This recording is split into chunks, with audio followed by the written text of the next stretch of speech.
A kú déédé àsìkò yìí, kókó inú ìwé ìròyìn la mú wá fún yín láti inú àwọn ìwé ìròyìn ilẹ̀ Nàìjíríà. Orúkọ tèmi ni Ọmágbémisọ́lá Ọmọlọ́rọ̀mọdẹ̀.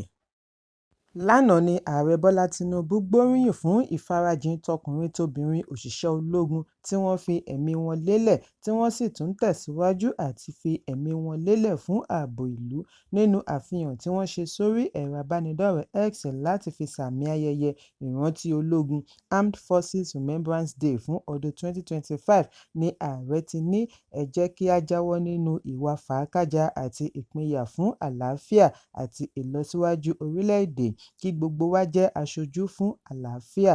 Ààrẹ tí ó wà ní orílẹ̀-èdè United Arab Emirates fún ìpàdé Abu Dhabi Sustainability Week ní igbákejì ààrẹ Kashim Shettima ṣaṣojú níbi àgbékalẹ̀ National Arcade tí ó wáyé ní ìlú Àbújá.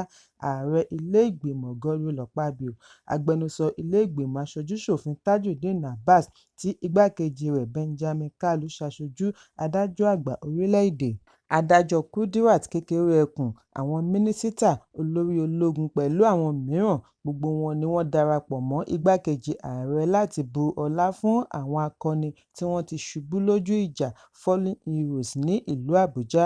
Àwọn gómìnà àti igbákejì wọn náà bu ọlá fún àwọn akọni tí wọ́n ṣubú lójú ìjà ní ìpínlẹ̀ oníkálukú wọn. Ayẹyẹ yìí ni àṣekágbá tí wọ́n fi sààmì ayẹyẹ ní gbogbo ọjọ́ 15 oṣù Kínní tí ó fòpin sí ìjà abẹ́lé Nàìjíríà ní 1970. Tinubu fìdí ẹ̀ múlẹ̀ wípé ayẹyẹ yìí fi ààyè gba orílẹ̀-èdè láti fi ìmoore hàn sí àwọn ajagun-fẹ̀yìntì lọ́kùnrin àti lóbìnrin tí wọ́n fi ẹ̀mí wọn ta tẹ́tẹ́ láti dáàbò bo orígun Nàìjíríà pẹ̀lú àwọn ilẹ̀ ibòmíràn.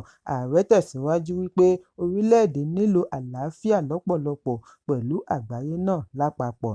Níbi ayẹyẹ yìí ni wọ́n ti ṣe àgbékalẹ̀ òdòdó, ìbọn yínyìn tẹ̀lé lẹ́ẹ̀mẹta kí Shettima tó wá bu ọwọ́ lu ìwé ayẹyẹ ìrántí Anniversary Register. Lẹ́yìn èyí ni ó yọ̀ǹda àwọn ẹyẹlé funfun. Ẹ̀kúnrẹ́rẹ́ ìròyìn wà ní ìwé ìròyìn Punch tó jáde lónìí. Àwọn afọbajẹ ìlú Ọ̀yọ́ 5 pẹ̀lú ẹni wọ́n fẹ́ lórí àpèrè Aláàfin Ọmọọba Lukman Gbádégẹṣin ti fún Gómìnà Ṣèyí Mákindé ní gbèdéke 30 ọjọ́ láti dá ìyànsípò Hakeem Owóadé padà kúrò ní Aláàfin tàbí kojú ẹ̀sùn nílé-ẹjọ́. Gbèdéke yìí ni wọ́n ṣe àfihàn nínú lẹ́tà tí agbẹjọ́rò wọn Àgbàmọ̀fin Kúnlé Ṣọbalójú fi ránṣẹ́ sí Mákindé. Nínú lẹ́tà kejì tí wọ́n kọ ní ọjọ́ kan náà ni wọ́n ti ṣe ìkìlọ̀ fún Mákindé kí ó má fi rẹ́dẹ̀rẹ̀dẹ̀ ẹ̀sùn owó rìbá yí wọn lára lórí ìyànsípò Aláàfin ìlú Ọ̀yọ́. Wọ́n ṣe àpèjúwe ọ̀rọ̀ Mákindé ní ìkọlù nípasẹ̀ akọ̀ròyìn, media attack tí kò tọ́ sí irúfẹ́ gómìnà bíi tirẹ̀ tí gbogbo ìlú ń pọ́nlé.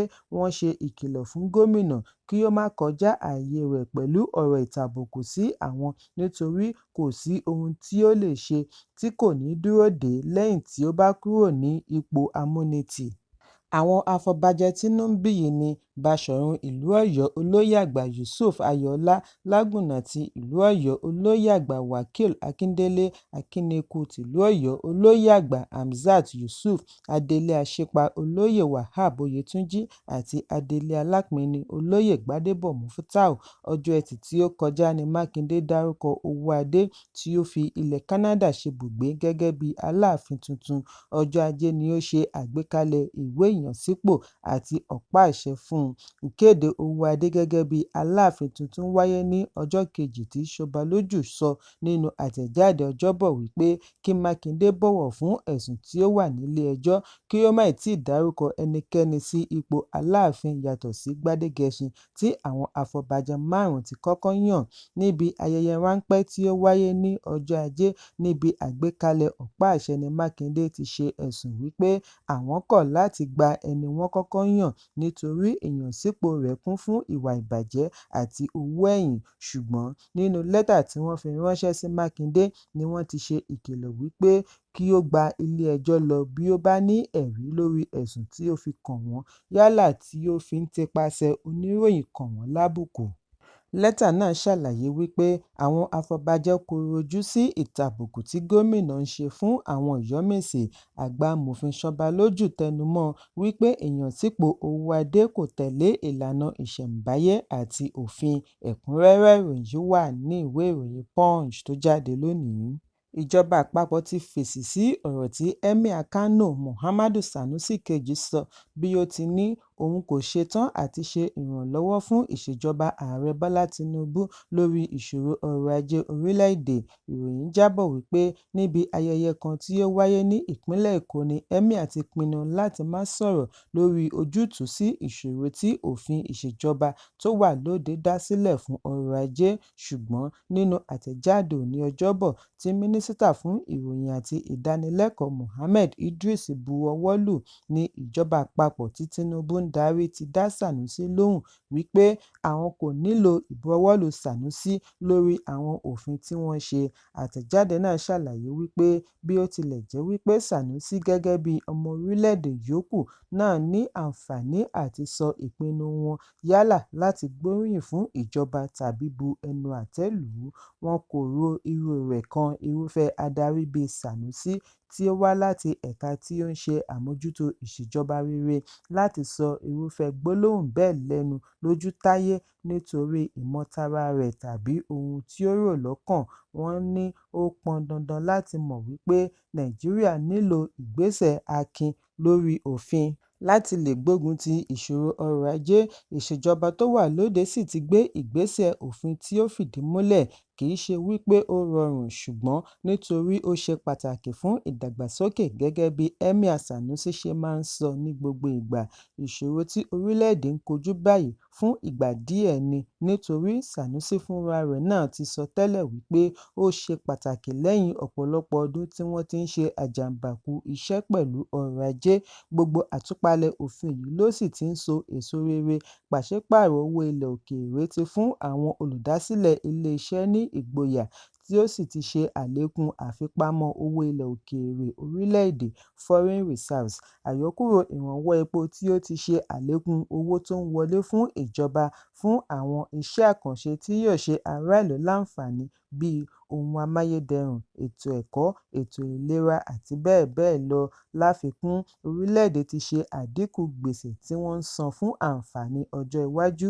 Wọ́n ní pẹ̀lú ìrírí Emir, ó ní àǹfààní àti ojúṣe láti sa ipá tirẹ̀ sí ètò ọrọ̀ ajé yálà tí ó fi ń fẹnu tẹ́ńbẹ́lú àgbájọwọ́ fún ìdàgbàsókè nítorí kò bá àwọn kan ṣe mọ́.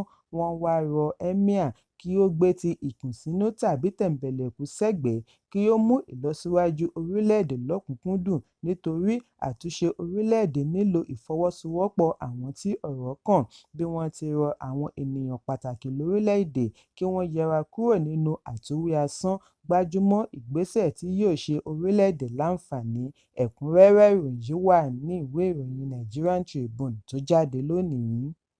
Orílẹ̀-èdè Israel àti Hamas ti padà fẹnukò láti jogun omi kí wọ́n sì yọ̀ǹda gbogbo àwọn tí wọ́n dè mọ́lẹ̀ hostage lẹ́yìn ìgbésẹ̀ ìdúnàádúrà tí Prime Minister Qatar gbé.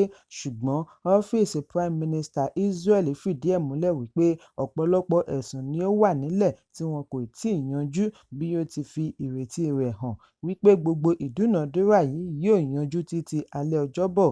Òṣìṣẹ́ kan láti Hamas ni ó fìdí ọ̀rọ̀ yìí múlẹ̀ fún iléeṣẹ́ ìròyìn BBC. Ààrẹ àṣẹ̀ṣẹ̀yàn orílẹ̀-èdè US Donald Trump ṣe ìkéde lórí ẹ̀rọ abánidọ́rẹ̀ẹ́ wípé àwọn ní àdéhùn fún àwọn tí wọ́n fi sínú ìgbèkùn ní Middle East. Àdéhùn yìí ni a gbọ́ wípé ó pín sí ìpele mẹ́ta fún ọ̀sẹ̀ 6 àkọ́kọ́ tí wọn yóò fi jogun mí àwọn 23 tí wọ́n wà nínú ìgbèkùn. Hamas ni wọ́n ń retí kí wọ́n fi pààrọ̀ àwọn ẹlẹ́wọ̀n Palestine tí wọ́n wà ní àkàtà Israel. Lẹ́yìn ọ̀sẹ̀ 2 ìpele àkọ́kọ́ ni ìdúnàádúrà ìpele kejì yóò bẹ̀rẹ̀ láti gbájúmọ́ ìyọ̀ǹda àwọn yòókù tí wọ́n wà nínú ìgbèkùn, ìyọ̀ǹda àwọn ológun Israel àti àgbékalẹ̀ ìgbé ayé àlàáfíà. Ẹ̀kúnrẹ́rẹ́ ìròyìn yìí wà ní ìwé ìròyìn Nigerian Tribune tó jáde lónìí. Kókó inú ìwé ìròyìn tòní kò ní jù báyìí lọ. Ẹ pàdé mi ní ìrọ̀lẹ́ fún àkọ́tún ìròyìn. Kí a tó lọ, ẹ má ṣaláì fi àkíyèsí yín ránṣẹ́ kí ẹ sì bá wa subscribe sójúnà wa lórí YouTube kí kókó inú ìwé ìròyìn lè máa tẹ̀ yín lọ́wọ́ ní kíákíá.